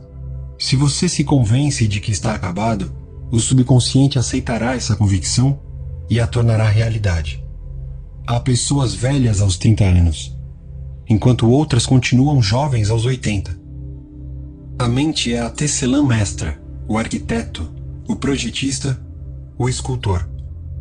O teatrólogo George Bernard Shaw continuava ativo aos 90 anos, e a qualidade artística de sua mente jamais se aposentou do serviço ativo. Conheço homens e mulheres que me dizem que certos empregadores praticamente lhes batem a porta na cara quando eles dizem que passaram dos 40. Tal atitude de parte de patrões é fria, insensível e inteiramente destituída de compaixão e compreensão. Quem foi que decretou que você deve ter menos de 35 anos para ser respeitado? O raciocínio por trás dessa atitude é curto e capcioso. Se o empregador parasse por um momento para pensar, compreenderia que a tal pessoa não estava lhe vendendo idade ou cabelos brancos, mas querendo compartilhar talentos, experiência e sabedoria acumulados através de vivências no mercado da vida. Idade é patrimônio. Sua idade deve ser um ativo para qualquer organização, dado o fato de você ter praticado e aplicado durante anos os princípios da regra áurea e a lei do amor e da boa vontade. Seus cabelos brancos, se você os tem, devem ser sinônimos de maior sabedoria, perícia e compreensão. Sua maturidade emocional e espiritual deveria constituir um ativo imenso para qualquer empresa. Ninguém deve ser rifado porque tem 65 anos ou qualquer outra idade cronológica. Essas são as épocas da vida em que podem ser mais úteis no trato de problemas de pessoal, elaboração de planos para o futuro, tomada de decisões e orientação aos demais no reino das ideias criativas, baseados como estão em experiência e insight sobre a natureza dos negócios da empresa. Viva a sua idade. Cansei desse tipo de atividade, disse-me um roteirista de Hollywood. Venho fazendo há anos trabalho de primeira qualidade. Conheço meu ofício como poucos e ganhei prêmios em festivais em todo o mundo. Confuso, perguntei: nesse caso, qual é o problema? Ele levantou as mãos para o alto. Na última reunião sobre roteiros a que compareci, um executivo do estúdio de 39 anos me disse que eu não conseguia me relacionar com as plateias de hoje. Quando tentei argumentar, ele disse que não queria roteiros que não fossem adaptados à mente e aos gostos de rapazes de 12 aos 18 anos. Peguei meu boné e fui embora. Temos aqui uma situação trágica. De que modo podemos esperar que um grande número de pessoas se torne emocional e espiritualmente maduro se lhe for servida a tal dieta? Estão sendo impedidas de ver o potencial nelas existente de crescimento pessoal. São informadas de que devem cultuar a juventude, mesmo que na realidade, juventude simbolize inexperiência, falta de discernimento e julgamentos precipitados. Posso ficar à altura do melhor entre eles. Conheço dezenas de pessoas na faixa dos 60 anos, e mais ainda, que lutam a vida toda para permanecerem jovens. Tomam os medicamentos da moda, seguem as dietas da moda, desperdiçam dinheiro em complicados aparelhos de ginástica cujas virtudes são exaltadas nos comerciais de TV. As que dispõem de mais recurso procuram tratamentos em spas, fazem lipoaspiração ou se submetem à cirurgia plástica. E soltam o grito constante e inútil: olhe só, estou tão enxuta como a melhor delas. Essas pessoas precisam se lembrar de uma grande verdade. Porque, como imagina em sua alma, assim ele é. Provérbios, capítulo 23, versículo 7. Nem dietas, nem multivitaminas ou tapa-buracos de todos os tipos manterão jovens essas pessoas. Elas têm que compreender que ficam velhas ou permanecem jovens de acordo com a maneira como pensam. A mente subconsciente é condicionada por pensamentos. Se os pensamentos voltam-se constantemente para o belo, o nobre e o bem, elas permanecerão espiritualmente jovens, a despeito dos anos cronológicos. Medo da velhice. Disse Jó: aquilo que eu mais temia desabou sobre mim. Muitos temem a velhice. Sentem-se inseguros sobre o futuro porque preveem deterioração mental e física com o avanço dos anos. O que pensam e sentem acaba acontecendo. Envelhecemos quando perdemos interesse pela vida, quando deixamos de sonhar, de ansiar por novas verdades e de procurar novos mundos para conquistar. Quando abrimos a mente para novas ideias e novos interesses, e quando levantamos a cortina e deixamos entrar a luz do sol e a inspiração de novas verdades da vida e do universo, somos jovens e cheios de vida. Temos muito para dar. Tenhamos 65 ou 95 anos, precisamos compreender que temos muito a dar. Podemos ajudar a centrar, aconselhar e dirigir a geração mais jovem. Podemos doar o benefício de nossos conhecimentos, experiência e sabedoria. Podemos sempre olhar para frente porque, em todos os momentos, estamos fitando a vida infinita. Veremos que jamais poderemos deixar de descobrir novas glórias e maravilhas na vida. Tente aprender alguma coisa nova em todos os momentos do dia e você descobrirá que sua mente será sempre jovem. 110 anos de idade. Há alguns anos, enquanto fazia palestras em Bombaim, Índia, fui apresentado a um homem cujos amigos me disseram que ele tinha 110 anos. Ele possuía o rosto mais belo que eu jamais vi, e parecia transfigurado pelo esplendor de uma luz interior. Havia uma rara beleza em seus olhos. Eu podia ver que ele envelhecera em anos, satisfeito, e sem nenhuma indicação de que a mente tivesse diminuído de brilho. Aposentadoria, uma nova aventura. Não deixe que sua mente se aposente. Ela deve ser semelhante a um paraquedas, que para nada serve a não ser quando aberto. Seja aberto e receptivo a novas ideias. Conheci pessoas que se aposentaram aos 65 ou 70 anos. Parecia que estavam apodrecendo, e poucos meses depois faleceram. Elas, obviamente, achavam que sua vida chegara ao fim. E porque assim pensavam, assim aconteceu. A aposentadoria pode ser uma nova aventura, um novo desafio, um novo caminho, o começo da realização de um longo sonho. É extraordinariamente penoso ouvir uma pessoa dizer: "O que é que eu vou fazer agora que me aposentei?" Ela está, na verdade, dizendo: "Eu estou mental e fisicamente morta. Minha mente faliu em matéria de ideias." Tudo isso é uma falsa imagem. A verdade irretorquível é que você pode realizar mais aos 90 do que aos 60, porque todos os dias você cresce em sabedoria e compreensão da vida e do universo, através de seus novos estudos e interesses. Ele foi promovido a um emprego melhor. Frank W., executivo de empresa, mora perto de mim. Há alguns meses foi obrigado a deixar o emprego. A companhia explicou que estava iniciando um plano de reestruturação. Ele, porém, acreditava que o motivo era a idade, 65 anos. "Você se sente injustiçado por ter sido vítima de discriminação?" Perguntei. "Vai processar a empresa?" Ele riu, penalizado. "Eu poderia fazer isso, acho. E acho também que bem que poderia ganhar a causa. Mas por que devo gastar meu tempo e energia dessa maneira? Eu não perdi o emprego. A companhia é que perdeu meus serviços." Parou por um instante e em seguida continuou. "Da maneira como encaro a situação, eu simplesmente fui promovido do jardim de infância para o ensino médio." "O que é que você quer dizer com isso?" "Bem, por exemplo", explicou ele. "Quando me formei no ensino médio, subi o degrau seguinte da escada, indo estudar numa faculdade. Dei um passo adiante em minha educação e compreensão da vida em geral. Minha carreira foi outro passo, ou talvez alguns passos.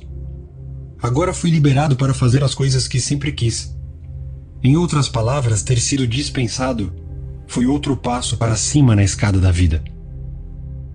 Frank chegou à sábia conclusão de que não tinha mais que se concentrar em trabalhar para se sustentar. Nesse momento, ia dedicar toda a atenção a viver a vida. Durante anos, fora um apaixonado fotógrafo amador. Resolveu estudar técnicas fotográficas em um instituto de arte próximo.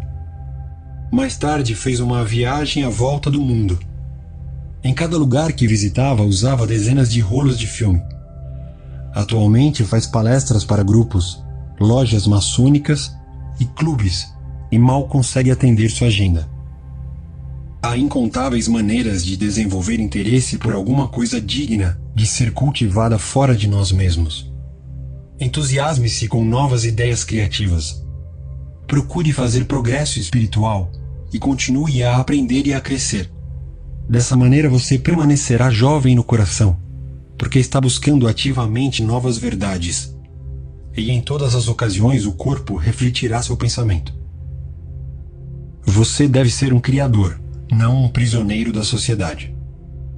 Leis que proíbem empresas de praticar discriminação contra homens e mulheres por motivo de idade constituem um passo na direção certa, mas elas apenas não conseguirão modificar a maneira como o homem pensa. Um indivíduo de 65 anos talvez seja mental, física e fisiologicamente mais moço do que muitas pessoas de 30. Estamos aqui para desfrutar os frutos de nosso trabalho, para sermos criadores e não os prisioneiros de uma sociedade que nos condena à indolência por motivo de idade.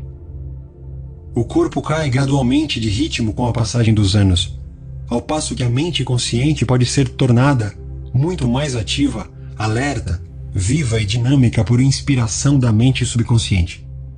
A mente, na verdade, jamais envelhece. Ou como disse Jó, quem me dera ser como nos meses passados, como nos dias em que Deus me guardava, quando fazia resplandecer sua lâmpada sobre a minha cabeça, quando eu, guiado por sua luz, caminhava pelas trevas. Como fui nos dias de meu vigor, quando a amizade de Deus estava sobre a minha tenda. Jó, capítulo 29, versículo 2 a 4. O segredo da juventude. Para recapturar os dias da juventude, faça por sentir o poder milagroso, curador, autorrenovador da mente subconsciente fluindo por todo o seu ser. Saiba e sinta que está sendo inspirado, elevado, rejuvenescido, revitalizado e recarregado espiritualmente. Você pode borbulhar de entusiasmo e alegria, como nos dias da mocidade, pela razão muito simples de que pode sempre, mental e emocionalmente, recapturar esse estado jubiloso. A luz que brilha sobre sua cabeça é a inteligência divina. Ela lhe revela tudo o que você precisa saber, permite-lhe afirmar a presença do bem que existe em você, quaisquer que sejam as aparências. Você caminha pela mão de seu subconsciente, e saiba que o dia raiará e afugentará as sombras. Forme uma visão de si mesmo. Em vez de dizer sou velho, diga sou sábio no caminho da vida divina. Não deixe que a empresa, os jornais, as estatísticas lhe mostrem um quadro de velhice, anos de declínio, decrepitude, senilidade e inutilidade. Rejeite-o, porque ele é uma mentira. Recuse-se a ser hipnotizado por tal propaganda. Afirme vida, não morte. Forme uma visão de si mesmo como feliz, radiante, bem-sucedido, sereno e poderoso. A mente não envelhece. Em 1932, Dr. Michael DeBakey, pioneiro da cirurgia cardíaca, criou a primeira máquina cardiopulmonar, a bomba oxigenadora ou coração artificial. Essa bomba é ainda usada em cirurgias de implantação de ponte safena. Aos 90 anos, o Dr. DeBakey conseguiu permissão para iniciar experimentos clínicos com uma nova invenção, uma bomba minúscula que pode ser implantada no peito de pacientes com doença cardíaca grave. Não contente com a pesquisa, o Dr. DeBakey ainda deu prosseguimento a uma ativa carreira como cirurgião. Um colega seu disse a propósito: outras pessoas precisariam de 5 a 6 vidas para fazer o que ele fez. Aos 90 anos, o Dr. DeBakey resumiu sua filosofia nas seguintes palavras: enquanto temos desafios pela frente e somos física e mentalmente capazes, a vida é estimulante e revigorante. Mente ativa aos 99 anos. Meu pai aprendeu a falar francês aos 65 anos e se tornou uma autoridade nessa língua aos 70. Iniciou o estudo de gaélico aos 60 anos e se transformou em mestre reconhecido e mundialmente famoso do assunto. Ajudou minha irmã em um instituto de educação superior até falecer com a idade de 99 anos. Tinha uma mente tão clara aos 99 quanto aos 20 anos. Na verdade, sua capacidade de raciocínio tornou-se mais aguda com a idade. Realmente somos tão velhos quanto pensamos e sentimos que somos. Precisamos de nossos idosos. Marcus Porcius Cato, o patriota romano, aprendeu grego aos 80 anos. Madame Ernestine Schumann Hencke, a grande contralto germano-americana, atingiu o auge de seu sucesso musical após tornar-se avó. Sócrates, o filósofo grego, aprendeu a tocar instrumentos musicais aos 80 anos. Michelangelo pintou seus maiores quadros aos 80. Aos 80, Gilles Simonides ganhou um prêmio de poesia. Johann von Goethe concluiu Fausto. E Leopold von Ranke iniciou seu History of the World, a história do mundo, que terminou de escrever aos 92. Alfred Lord Tennyson escreveu um poema magnífico, Crossing the Bar, aos 83. Isaac Newton trabalhou ativamente até os 85. Aos 88, John Wesley dirigia, pregava e liderava o metodismo. Jean-Louis Calment, de Arles, França, não foi tão famosa como essas pessoas. Na mocidade conheceu um homem famoso, o pintor Vincent van Gogh, mas esse fato não a tornou particularmente conhecida. Só depois dos 100 anos é que as pessoas começaram a notá-la. Nessa ocasião, ela dava um passeio de bicicleta todos os dias. Ao completar 110 anos, Calment recebeu cumprimentos e votos de felicidade de todo mundo.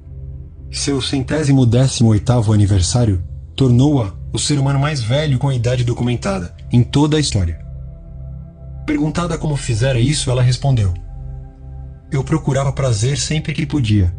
Agia clara e moralmente sem nenhum remorso. Eu tenho muita sorte." Aos 122, embora nesse momento confinada a uma cadeira de rodas, seu sorriso era tão radiante e contagiante como nunca.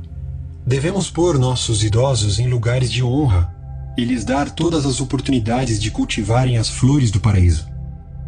Se você está aposentado, interesse-se pelas leis da vida e as maravilhas de sua mente subconsciente. Faça alguma coisa que sempre quis fazer. Estude novos assuntos e investigue novas ideias. E ore da seguinte maneira: como suspira a corça pelas correntes das águas, assim, por ti, ó Deus, suspira minha alma. Salmos, capítulo 42, versículo 1. Os frutos da velhice. Sua carne se robustecerá com o vigor da sua infância, e ele tornará aos dias de sua juventude. Jó, capítulo 32, versículo 25. Velhice significa realmente a contemplação das verdades de Deus de uma perspectiva mais alta. Compreenda que você está numa jornada infinita, em uma série de passos importantes no eterno, incansável, imutável oceano da vida. Nessa ocasião, como o salmista, diga: na velhice darão ainda frutos, serão cheios de seiva e de verdor. Salmos, capítulo 92, versículo 14. Mas o fruto do Espírito é amor, alegria, paz, longanimidade, benignidade, bondade, fidelidade, domínio próprio. Contra estas coisas não há lei. Gálatas, capítulo 5, versículo 22 a 23. Você é filho da vida infinita, que não conhece fim, e herdeiro da eternidade. Dicas valiosas. 1. Paciência, bondade, amor, boa vontade, alegria, felicidade, sabedoria e compreensão são qualidades que jamais envelhecem. Cultive-as, manifeste-as e permaneça jovem de mente e corpo. 2. O medo neurótico dos efeitos do tempo bem pode ser a causa do envelhecimento prematuro. 3. A velhice não é a fuga dos anos, é o alvorecer da sabedoria na mente do homem. 4. Os anos mais produtivos de sua vida podem ser os de 65 a 95. 5. Receba bem os anos que chegam. Eles significam que você sobe mais alto no caminho da vida, que não tem fim. 6. Deus é vida. E esta é sua vida, agora. A vida é autorrenovadora, eterna, indestrutível e a realidade de todos os seres humanos. Você vive para sempre, porque sua vida é a vida de Deus. 7. Você não pode ver sua mente, mas sabe que a possui. Não pode ver o espírito, mas sabe que o espírito do jogo, o espírito do artista, o espírito do músico e o espírito do orador é real. De igual maneira, o espírito de bondade, verdade e beleza que se move em sua mente e coração é real. Você não pode ver a vida, mas sabe que está vivo. 8. Velhice pode ser denominada contemplação das verdades de Deus de uma perspectiva mais alta. As alegrias da velhice são maiores do que as da juventude. Sua mente pratica atletismo espiritual e mental.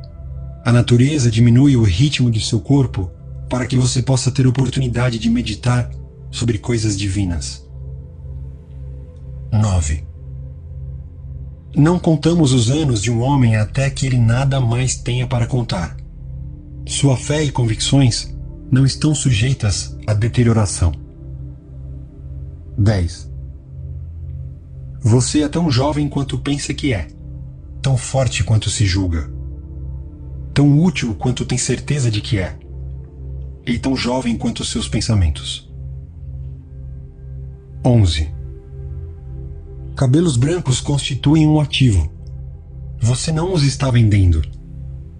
Está vendendo o talento, a capacidade e a sabedoria que acumulou através dos anos. 12. Dietas da moda e comprimidos caros não o manterão jovem.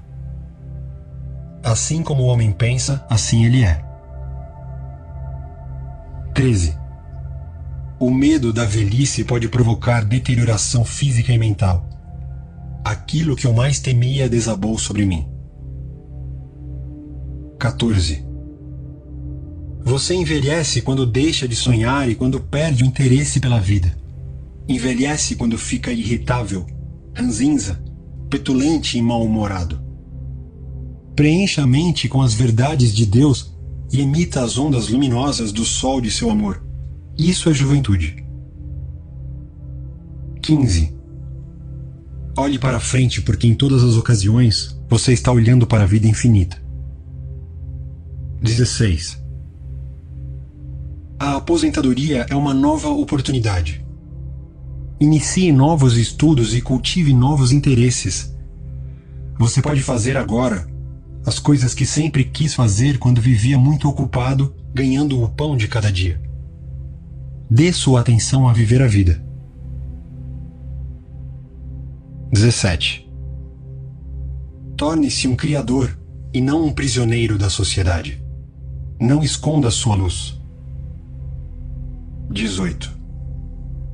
O segredo da juventude é amor, alegria, paz interior, riso. Em Deus há alegria plena. Em Deus não há absolutamente escuridão. 19. Você é necessário. Alguns dos maiores filósofos, pintores, cientistas, escritores e outros criadores realizaram seus maiores trabalhos após os 80 anos. 20. Os frutos da velhice são amor, alegria, paz, paciência, brandura, bondade, fé, humildade e temperança. 21. Você é filho da vida infinita que não conhece fim. Você é herdeiro da eternidade. Você é maravilhoso.